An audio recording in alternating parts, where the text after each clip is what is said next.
Hello and welcome to Uncle Cthulhu Reviews. Tonight I'm going to talk a bit more about Vampire the Masquerade 5th edition. Obviously this looks completely backwards to you guys, but the miracles of technology. So tonight I was going to have a bot action game, do some more bot action videos, but because of the storm, we've postponed it till next week. So what I thought I'd do is talk about Vampire the Masquerade, what I have. So I did a video not so long ago, which was my first look at the book, and I liked what I saw. Now I've had a chance to digest a lot of it. I'd like to talk about some of the things I really like and some of the things I'm a bit okay. So for starters, the whole theme of it is putting the wee vampires, the neonates, the K-Teeth and the thin-blooded, giving them more of a purpose, more of a role to play rather than just being pawns. Certainly elders and ancillars still exist, but a lot of the power structures have been wiped out in the fires of the Second Inquisition and something called the Gehenna War, which I'll talk about in a wee bit. So there's less you can have. The idea is you can have more of an impact with lower level characters.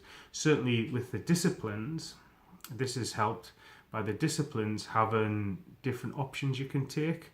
So rather than there being 5 levels and each level being a set power for each discipline, you now have choices and actually some combination powers you can pick there.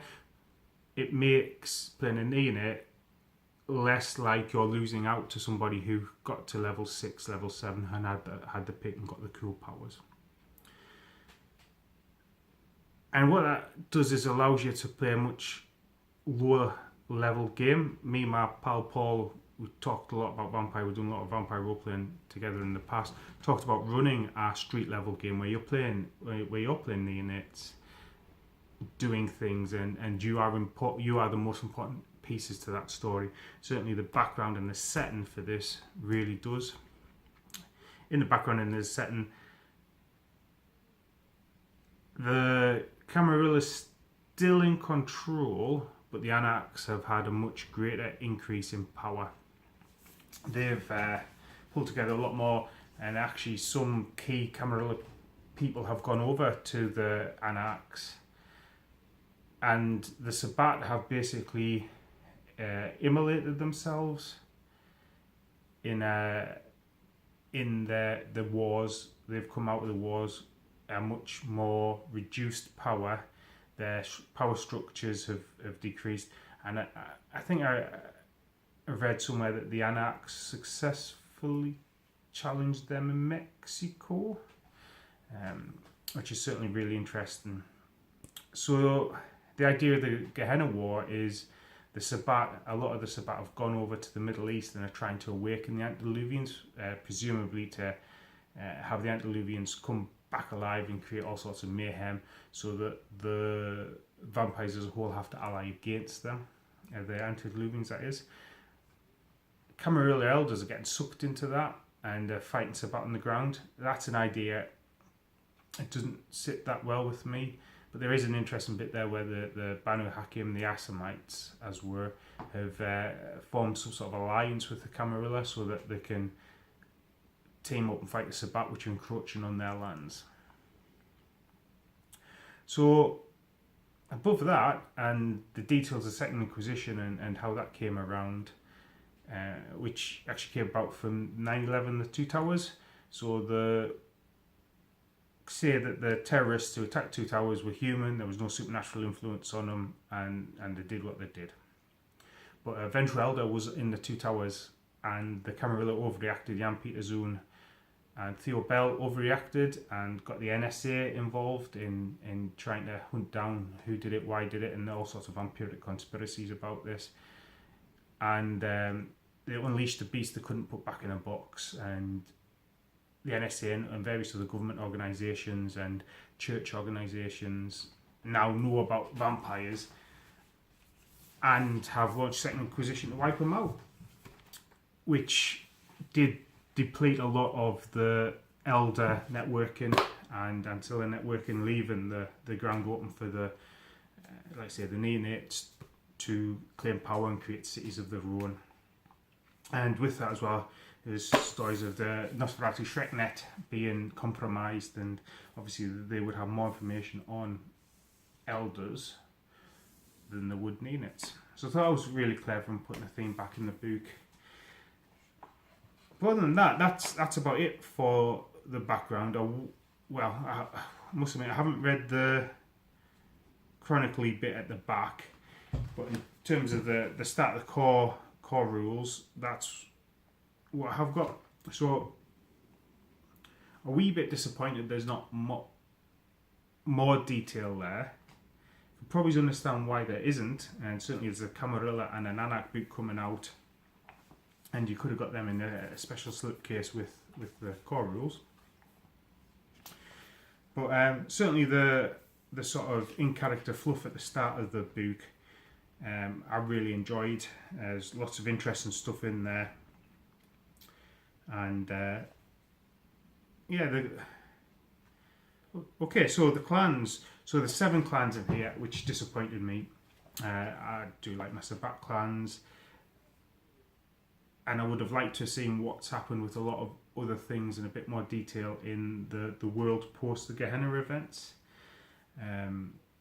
Certainly in the background at the start, it talks a bit about the Sabat. There's actually quite a bit of mention of the Banu Hakim in the book, the Assamites, and the Ministry, which seems to be the new name for the Setites, are mentioned throughout it all a bit more, but beyond snippets of it, you don't really get that much information about them. And yeah, I can totally understand a publisher wanting to hold some ammunition back for their future releases, but for me as a fan of the story, and White Wolf get back into it, I was a wee bit disappointed. It's certainly not a deal breaker. So, moving on, so the 7 clans. So, I know this got a bit of stick. There was somebody online prior to this getting released threw the toys out the pram about some of the representations. Personally, I can't really see too much of an issue with what they've done with the clans. The Bruges would have, amongst their many ranks, the troll who trolls members of their own minority groups.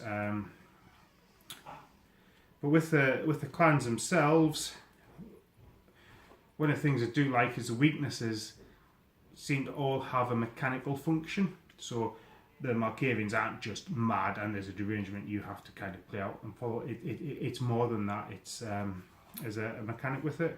One of the clan arts, White Wolf never really seemed to get right. When they describe the Tremere, for example, as being 90% male sorceress types in their clan description, then every clan picture was with a small girl sorcerer or female sorcerer. They never seemed to match up. But all the clan drawings, let me see here, I believe this to be the Bruja. You've got 4 male, 4 female, but they all seem to be kind of 20 to 30 somethings, and even the Nosferatu seem to be just edgy street clothing, nothing Malkavians, nothing really too representative of a clan. So for example, the Malkavians, it'd be great just to see somebody looking normal, because not all the mania will be represented in their clothing. I mean, they don't all have to look normal, but there you go, the Nosferatu don't look particularly ugly.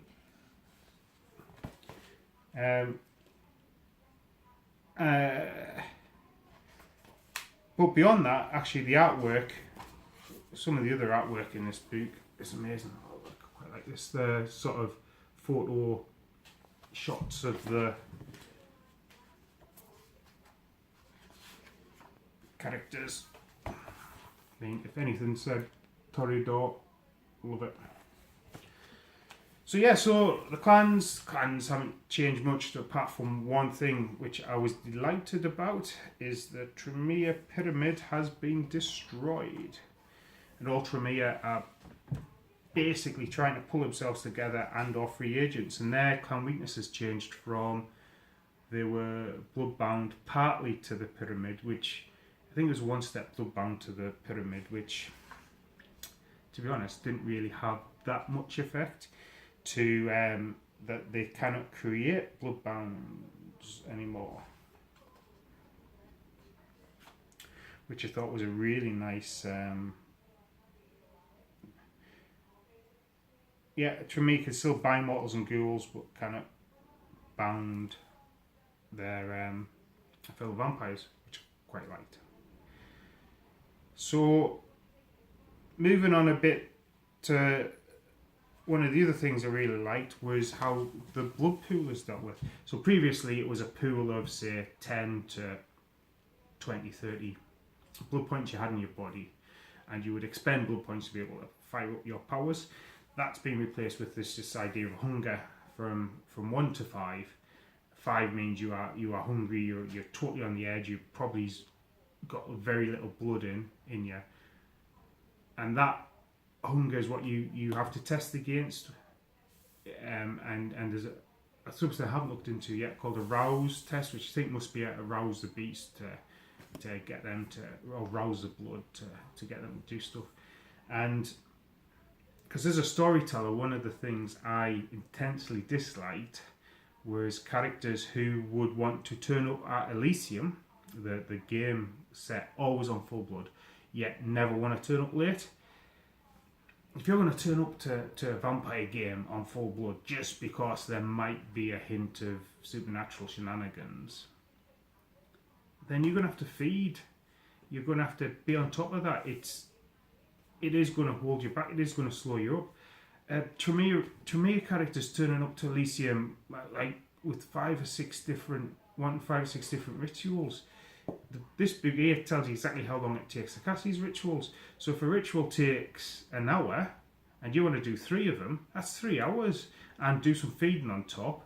That's 4 or 5 hours. Then you should be turning up. If your game's going to be set in Elysium, you should be turning up late, and the prince should always be penalised for socially you're always late.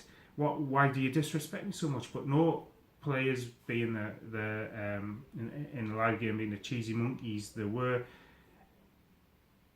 would argue that and never see the outside. But this says you want to cast this ritual, it takes an hour. It doesn't matter how much blood you got. You could actually be quite full of blood, and I suppose a couple of bad hunger tests, and you've burned off more blood than you wanted to. And with that going, there's change in generation and age, and that's different as well. So that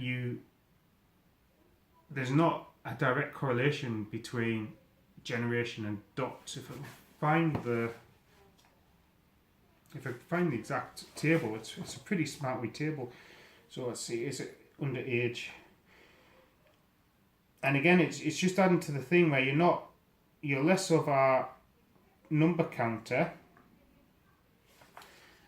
and you're more dealing with the effects of the hunger, that actual storyline based. Find generation 2 and 4. That storyline based.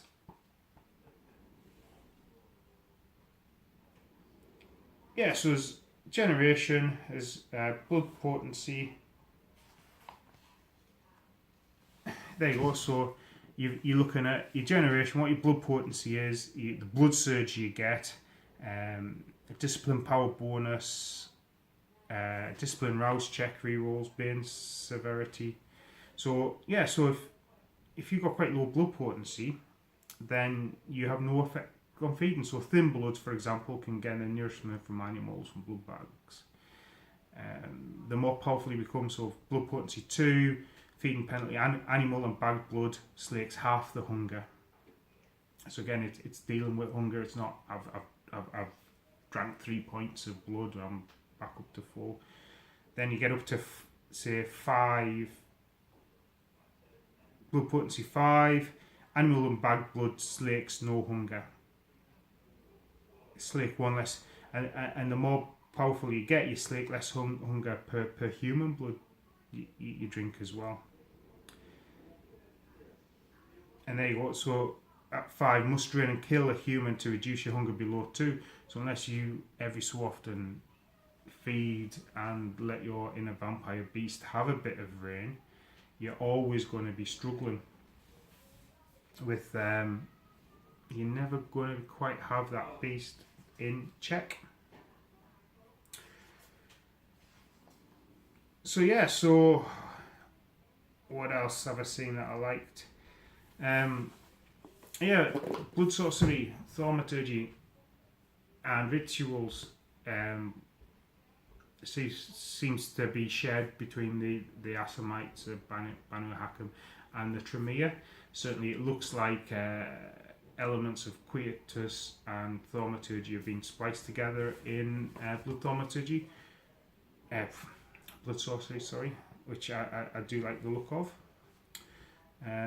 I haven't looked into the extended background to see what influences etc. does.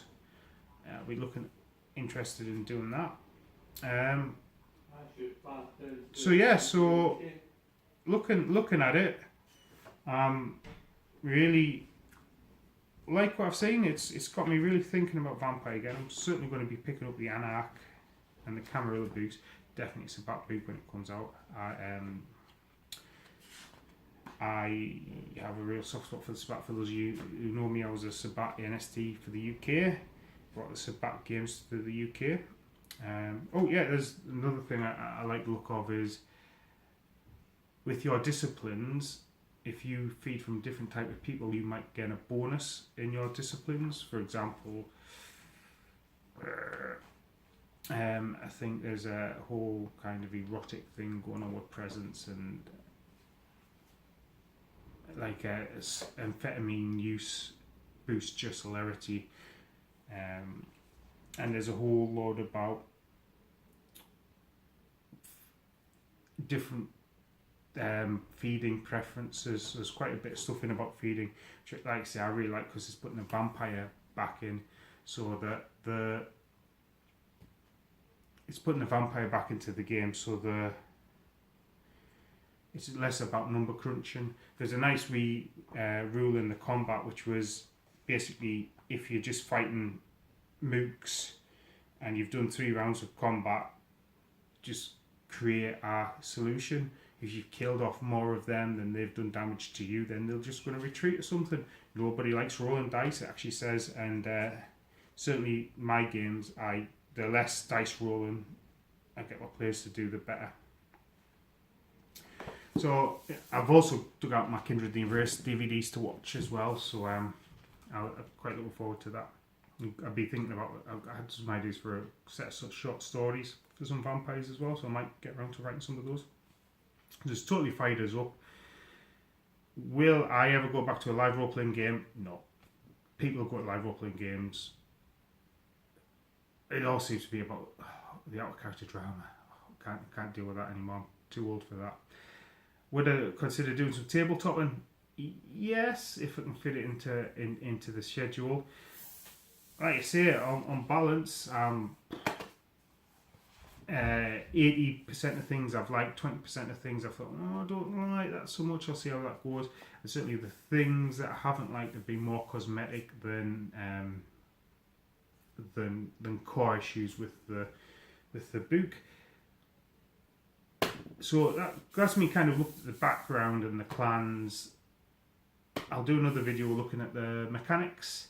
It says, although I'm not one for dice rolling, I was heavily into the mechanics of the White Wolf games, so I can let you know how that has gone on and changed for the better or for the worse, and actually work out what rouse checks are, and let you know how the hunger's working with your vampire characters. So, thanks for watching. Hopefully this has been informative for you, and do some more videos on Friday. Next week I'll do some bot action videos with Martin. I'll be showing off a tiger tank that I've painted, hopefully will have painted on Friday. So thanks for watching. You say if you've got any questions or you want to chat about it, you can grab us on Facebook, comment on the YouTube thread, and yeah, I'll look forward to seeing what you think about Vampire 5th edition yourself. Right, good night.